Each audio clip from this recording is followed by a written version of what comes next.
Today on the Philly Talk podcast, we discuss James Harden sitting down with Sixers brass to get the numbers right. We're also going to talk about Eric Gordon. Can Daryl Morey make one more push for one more Rocket? And last but not least, Isaiah Joe. Could he lead the Summer League? This is Philly Talk with Philly Mike. Talking Sixers in the Bird Gang, that's I like. Competition, we ain't scared, yeah, that's what we like. Win or lose, you know we showing up and we gon' fight. You see we strive for the sky every day that go by. And every single week we screaming fly, Eagles fly. This is Philly Talk with Philly Mike, yeah. This is Philly Talk with Philly Mike, yeah. What is going on, everybody? I go by Philly Mike, and this is the Philly Talk podcast. And today, we got a lot to talk about. But before we do that, Sixer Nation, help your boy out and hit that like button. Subscribe if you are new, and ding that notification bell so you know when these videos drop or when we go live.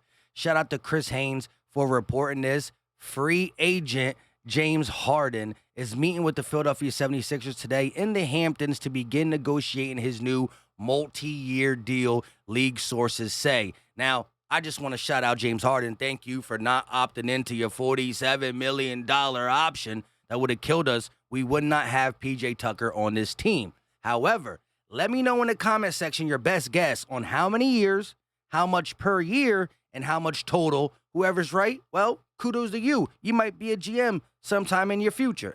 I'm just kidding. But let me know in the comment section your best guess. Here's my take on this. James Harden helped us out this year. But what if he took a legit team-friendly deal that didn't just help us out this year, but helped us out in the years to come? James Harden ain't playing basketball forever. He could retire a Sixer, and he could go out on top by winning the championship. And I think our window is still the next 2 to 3 years. That's James Harden. My bad. That's Joel Embiid's prime still. With that being said, take 2 to 3 year deal. Take a team-friendly deal, and we continue to compete and contend for the next 2-3 years, although I would love to win it next year. Let me know your thoughts on that. Could James Harden be that helpful to not just help us this year, but the next 2 to 3? Because, yes, he's not a volume scorer anymore. He's not the greatest three-point shooter, but he's a floor general. And it's going to be easier to get an assist if you got better players alongside of you. Speaking about better players or 3-and-D guys, Eric Gordon is one piece that Daryl Morey is still looking at, right? He turns 34 in December. He has 2 years left on his deal, 1 guaranteed, and he would be useful to the Sixers who are trying to gear up for a serious run at winning a title in the next 36 months. He's a good defender. He's a great shooter, and he's a veteran with postseason experience. The only problem is, well, there are two. He costs $0.5 million against the cap next year. I guess that's what he costs next year. I don't know where our whole situation is yet because James Harden hasn't negotiated a deal. That has to play into it.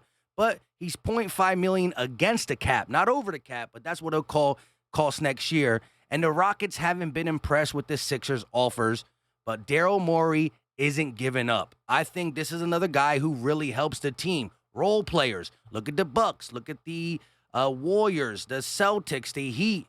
Role players step up when they got better players alongside. Joel Embiid makes everybody's game a little easier, right? Because of the constant double team, you're going to have open shots, knock them down. That's it. And although he's another Rocket, and we're turning into the Philadelphia Rockets or the Houston Sixers, however you want to say it, this would be the missing piece that I think puts us right where we need to be, right? The bench is deeper. James Harden has a full year with his team, and that hamstring might not be bothering him. And Joel Embiid is Joel Embiid. You already know what Joel Embiid is. I don't got to say MVP. You already know that he's an MVP. So let me know your thoughts. I think Eric Gordon, although he's not great by himself with this team, fits beautifully. And now you're talking about DeAnthony Melton, PJ Tucker, Daniel House, and Eric Gordon as additions to this team that already is a good team. And now you're getting Harden feeling more comfortable with his guys. Also being a year in the system. Maxey, Harden, Embiid. And who knows what happens with Tobias Harris or Matisse Thybulle. And I think that is what we're trying to offer for Eric Gordon is something along the lines of Matisse Thybulle. Maybe not. Maybe we're offering other pieces. The Blazers, the Bulls, and the Mavs were interested in Matisse Thybulle, but I don't think the Houston Rockets are interested. Now, the last thing I want to talk about is the Summer League. And yes, I'm going to enjoy it because I want to see what young player steps up in the Summer League that makes me say, I know it's not against great competition. It's young players, it's G Leaguers. But at the end of the day, Paul Reed was balling in the G League, and he actually contributed in the regular season. So I want to see who can open my eyes out of these new guys, because we got young guys that we signed, young guys that we drafted, and young guys in general. Let's look at the Summer League, right? Julian Champagnie, he's going to be on it. Isaiah Joe, who got NBA experience. This is why I said in the beginning, could Isaiah Joe be the leader of this team? He's going to have competition, though, because Trevelin Queen, the guy we signed from the Vipers, the G League of the Houston Rockets, he was the MVP of the G League. So we got the MVP of the G League on the Summer League team, but Isaiah Joe has NBA experience, and we saw guys who are MVPs in a Summer League or a G League don't mean that they're MVP in real life in the NBA. That's just how much the competition is different. But again, Champagnie, Joe, Queen, Springer, Charlie Brown, Justin Smith, Charles Bassey, get that weight up. That's what Doc says, right? Grant Ryler, Kasson Wilston, Malik Ellis, Tyler Bay, Felipe, don't know how to say his last name, Miles Powell, Aminu Muhammad, Michael Foster Jr., Paul Reed, and Fred Smith Jr.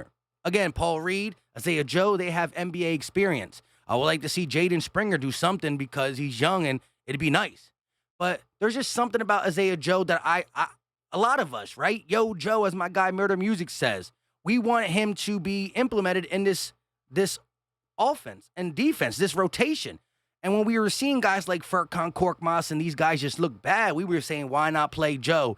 This is not only Isaiah Joe, but Paul Reed's time to say that, yo, we belong in the NBA. And I can't wait to look at this list and see what other players open my eyes. But just look how calm, cool, collective Isaiah Joe is. And oh, by the way, happy birthday. The guy sung it to him. Isaiah Joe. Hold up. It'd be helpful if I take the Summer League thing down so I can play it for you guys. Let's listen to them say happy birthday and watch how he commands the huddle. Isaiah Joe. Come in the middle, sir. What version would you prefer? I want the brother version. Okay, brother version. Yeah. Fellas, lead the way. Happy birthday. Bassy. Happy birthday. Happy birthday. Happy birthday. Happy birthday. Just bring a whole bunch of energy. Hey, family on three. 1, 2, 3. Family. Yeah. So, once again, the Summer League is going to be interesting to watch.